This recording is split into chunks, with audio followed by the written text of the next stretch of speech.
So Manie Libbok or Handre Pollard, another video on this channel about this issue because I think it's a big one for the Springboks. I am going to speak about some other things in the video as well, in particular Eddie Jones and his future with the Wallabies and that weaker other side of the draw. Do we now expect it to be England and Wales that make semi-finals, or do you think there's still other sides there, Fiji for example, that should be favourites over a couple of those? So a few different things to get into, but I'm going to be starting the video with the Pollard and Libbok debate, so drop a comment down below on that. What do you think should happen? We know Pollard's going to come back in, but when we're talking about those knockout games, those tight games towards the end of the tournament, which we all expect the Springboks to be involved in, who should be their fly half? You can let me know. Also, like the video, subscribe to the channel. Let's get into it.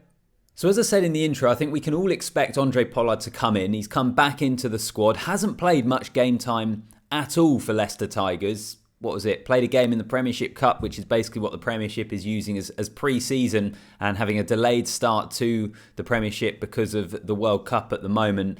So Pollard will come back in. He'll probably come in this weekend. But I suppose the question amongst Springbok supporters and for that coaching group is, how do they use him going forward in the rest of the tournament? Now, on the one hand, I actually think they're probably going to have to wait and see how he performs, what sort of conditioning is he in, what sort of position is he when we're talking about him being involved in some of the highest pressure games in the World Cup and in rugby generally. And also, with this whole debate, it's not a knock on Manie Libbok overall. I think Libbok has been brilliant for the Springboks. I think in particular this year, if you look back to the end of last year, it was kind of Damien Willemse was playing a bit more 10. Then Libbok's been the guy this year and for the most part has been excellent. But there's always just been this question mark over his goal kicking. But in terms of what he does with ball in hand, the domestic season he had in the URC, he was excellent. And the important part he's played in South Africa expanding that attack, I think, is very, very significant. And I do wonder if Pollard comes back in, whether you'll kind of almost appreciate Libbok even more for the job he's done in orchestrating that attack. Maybe not, because we know Pollard is so good, but he's a different type of fly half to Manie Libbok.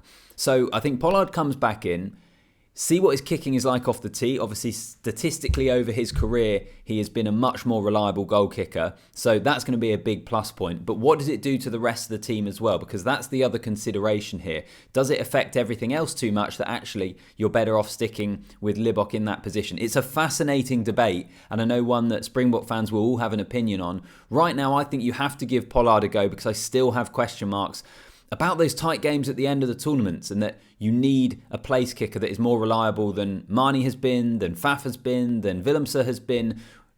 Pollard could be that guy.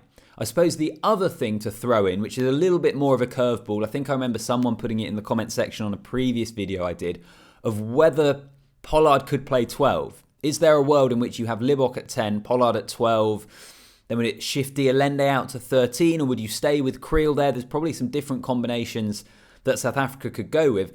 And in fact, this weekend I wonder whether that will be something they'll do. Is that something they could look at to change around, not just have him bringing in Pollard at 10, but have him come in at 12, and then you've got him in the back line, you've still got Libbok. How does that affect the centres? Loads of different things to consider, so you can let me know in the comment section. But as I say, at this moment in time, they have to look at Handre Pollard, and then I suppose they can make a decision when it comes to those quarterfinals with what we expect is going to be a matchup against France, which would be a huge, huge, huge occasion. So as I say, let me know in the comment section, Handre Pollard or Manie Libbok. Let's get on to Antoine Dupont's return. So fractured cheekbone, had surgery, and he's set to return to training this weekend. I suppose it's come at a good time in the sense that France aren't playing, so he's got a little bit more time to recover. They're aiming for a quarter-final return, which is extraordinary. As I said in the video I did about Dupont and him being out of the tournament, that would just be such a huge blow. Massive blow to the game as a whole. He's a superstar of the sport. Many people, I think, would have him as the best player in the world at the moment. So I really hope he does return. I hope he also returns, and even if he's not at his very, very best, he's pretty close to it. You never know, do you? Sometimes you have these decisions where your big name players needing to play in the biggest games and they're returning from injury, they're not quite there. I actually think we've seen it in football quite a lot over the years, but you see it in rugby as well. So I hope Dupont comes back, and I hope he's in the kind of form that we probably saw him in that Namibia game before he picked up the injury. Crossfield kicking a couple of times to assist for tries, scoring tries, beating defenders. He's blockbuster, he's important to the sport, so I hope he is where he needs to be. What about Australia and Eddie Jones? That was one of the other things that I wanted to talk about in this video. I think this is probably something I'll try and tackle more once the World Cup is finally over, and we'll see how Australia finish it. Obviously, against a Portugal side that have looked really, really good. Australia should have enough to beat them, but Portugal have actually been one of the most impressive sides at the World Cup, considering probably what people expected of them. I mean, I was there in Lyon, and Australia were just woeful. And you look at the lack of leadership and experience in that team. And I know a lot of it will rest on the players, but I think a lot of the selection decisions by Eddie Jones just have backfired horribly. And the big question mark now is, do you stick with him ahead of the Lions tour in 2 years and ahead of a home World Cup in 4 years' time? And that home World Cup now for rugby in Australia is looking more and more important. They have to be vastly improved when they come to that for the good of the sport in the country, because it's not in a good place at the moment. What is it? 4th most popular sport, 5th most popular, I don't even know, but it's kind of slipping down the rankings. It's been a long time since they won a World Cup. So what you do with Eddie Jones, yeah, as I say, my instinct after the game in Lyon was probably that they had to move on from him. I don't know whether that was too reactionary now. Do you stick it out maybe for another few years? I genuinely don't know. So you drop your comments down below. My gut instinct at the moment is they'd be better off moving on. But having said that, they have only had 7 games. It was a side that is in a rebuilding phase this World Cup. Maybe they were kind of writing off anyway, which isn't a good attitude to have. But do you say, do you know what, give him a couple more years and he will get that team moving? Who knows? Final thing I wanted to touch on, I know there's a few different points in the video today. I was basically looking at loads of different things and wondering what to talk about. I just thought I'd do kind of an amalgamation of all of them. And the final point was England and Wales to make the semi-finals. And there might be plenty of people that are saying you're discounting Fiji.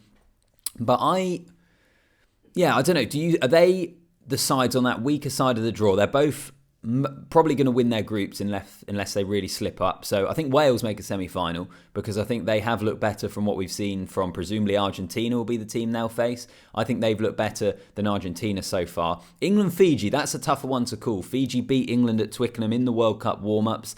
England, I think, have shown some improvement. I know they're not great, but I think in the context of where they are, they're moving in the right direction. 3 wins from 3, but Fiji looks so good as well. So maybe actually, I guess this is a better way of looking at it. If the match was tomorrow, if England-Fiji quarterfinal was tomorrow, who would the favourites be? It would be Fiji still, wouldn't it?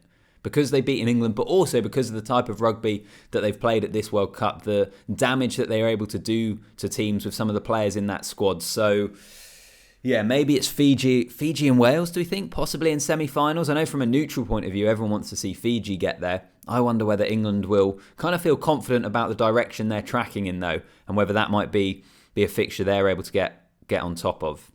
So there's a few different things for you in the video today. Let me know what you think. Obviously, the big one being Handre Pollard and Manie Libbok. What South Africa do in that regard and how they set up that back line. Do you have to include him because of his goal kicking, or do you need to wait and see how he performs and then make a decision? Plus everything else I've touched upon: Dupont's injury, Eddie Jones's future, and the semi-final teams from that weaker side of the draw. Who do you think it's most likely to be at this moment in time? Drop a comment down below. Make sure you like the video and also subscribe to the channel.